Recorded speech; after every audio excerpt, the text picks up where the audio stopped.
ஓம் சக்தி. இன்று திருச்செந்தூர் அருள்மிகு சுப்பிரமணிய சுவாமி திருக்கோவிலில் மண்டல அபிஷேக விழாவை முன்னிட்டு அன்னதானமும் உழவாரப் பணிகளும் தென் மாவட்ட மேல்மருவத்தூர் ஆதிபராசக்தி ஆன்மீக இயக்கத்தின் சார்பில் மிகச் சிறப்பாக நடைபெற்றது. அனைத்து தொண்டர்களும் அந்த தொண்டினை பற்றி உரையாடிக் கொண்டிருந்த போது முருகப்பெருமானே வந்து காட்சியளித்தார்.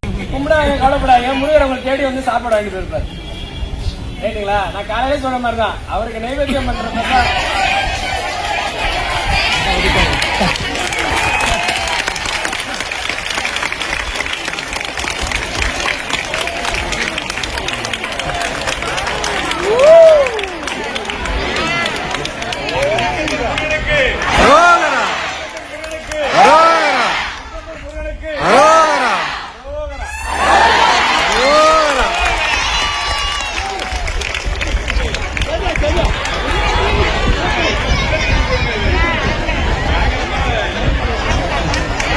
இதுவே நம் அம்மாவின் கருணை. தொண்டு செய்வோம், தொடர்ந்து செய்வோம்.